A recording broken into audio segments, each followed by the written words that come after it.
नमस्कार साथियों, मैं हूं आपके साथ डॉक्टर सत्यम कश्यप। एनिमल होम्यो हॉल में आपका बहुत बहुत स्वागत है। और आज मैं बात करने जा रहा हूं होम्योपैथी में पोटेंसी के अनुसार। मान लीजिए 30 पोटेंसी है, 200 पोटेंसी है या फिर 1M पोटेंसी है, तो पोटेंसी के साथ आप एक होम्योपैथिक दवा को कितनी देर बाद रिपीट करेंगे? आधे घंटे में, 1 घंटे में, 1 हफ्ते में, 2 हफ्ते में या फिर 1 महीने में? इसी के बारे में आज हम जानेंगे। और जनरली थोड़ा सा इंट्रोडक्शन में इस बारे में भी दूंगा कि बीमारी के अनुसार आप किस पोटेंसी में होम्योपैथिक दवा को इस्तेमाल कर सकते हैं। तो देखिए, सबसे पहले जानते हैं एक्यूट डिजीज़ के बारे में।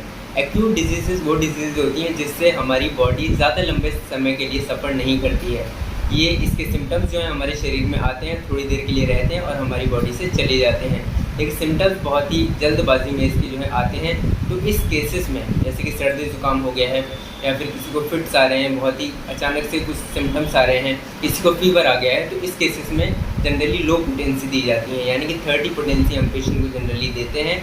और ज़्यादा बार बार रिपीट करेंगे, यानी कि आधे घंटे में रिपीट करेंगे, 1 घंटे में रिपीट करेंगे, 2 घंटे में रिपीट करेंगे और दिन में 4 से 5 बार उसको रिपीट शॉर्ट इंटरवल्स पर कर सकते हैं। तो ये एक्यूट डिजीज़ में जनरली देखा जाता है।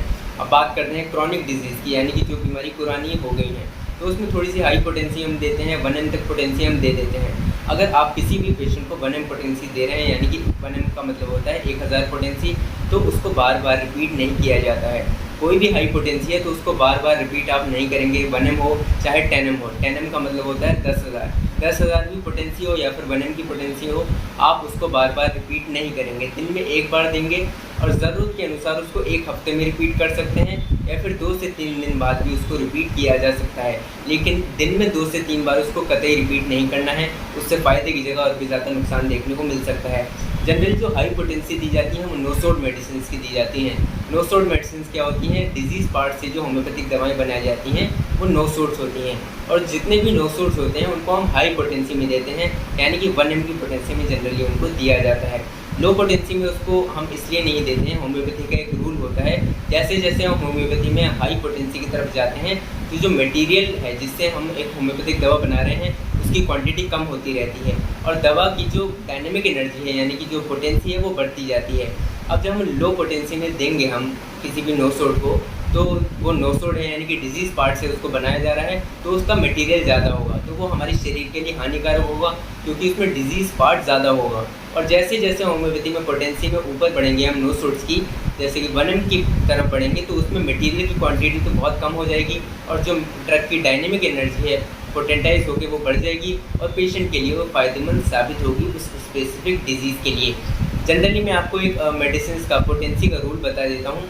अगर आप 30 पोटेंसी ले रहे हैं तो वो दिन में 3 बार ली जा सकती है। 30 में 3 आ रहा है तो वो दिन में 3 बार ली जा सकती है।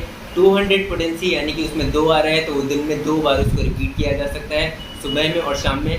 और 1M पोटेंसी में 1 आ रहा है तो दिन में उसको 1 ही बार लेना है, 1 से ज़्यादा बार आपको नहीं लेना है। ये मेरा एक जनरल रूल है, लेकिन बहुत सारे फैक्टर्स पर निर्भर करता है होम्योपैथिक दवा की पोटेंसी और कब उसको रिपीट करना है। पहला फैक्टर होता है ड्यूरेशन ऑफ एक्शन, यानी कि ड्रग का ड्यूरेशन ऑफ एक्शन क्या है, कितने दिन तक उसका ड्यूरेशन ऑफ एक्शन हमारे शरीर पर रहता है। किसी किसी मेडिसिन का ड्यूरेशन ऑफ एक्शन कम होता है, 1 हफ्ते होता है, 2 दिन होता है, 3 दिन होता है, लेकिन किसी किसी का 30 दिन या 60 दिन तक भी होम्योपैथिक मेडिसिन का ड्यूरेशन ऑफ एक्शन होता है। तो उस पर भी निर्भर करता है बीमारी क्या है, बीमारी की सीवियरिटी क्या है, एक्यूट डिजीज़ है, क्रॉनिक डिजीज़ है, तो उसके आधार पर भी मेडिसिन का रिपीटिशन निर्भर करता है। तो कई सारे फैक्टर्स यहाँ पर निर्भर करते हैं, कोई एक जनरल रूल नहीं है, लेकिन जनरली मैंने आपको बता दिया कि कब कब कितनी देर बाद एक होम्योपैथिक दवा की पोटेंसी को रिपीट किया जाता है। लेकिन बहुत सारे फैक्टर्स पर ये निर्भर करता है कि दवा की पोटेंसी क्या होगी और कितनी देर बाद उसको रिपीट करना है आवश्यकता अनुसार। आशा करता हूँ कि ये वीडियो आपको पसंद आई होगी। अगर आप चैनल पर नए हैं तो ज़रूर सब्सक्राइब कीजिएगा, वीडियो पसंद आई है तो ज़रूर लाइक कीजिएगा। कोई भी क्वेरी है तो मुझे आप कमेंट सेक्शन में बता सकते हैं। जल्द मिलते हैं अगली एक नई वीडियो में। Thank you.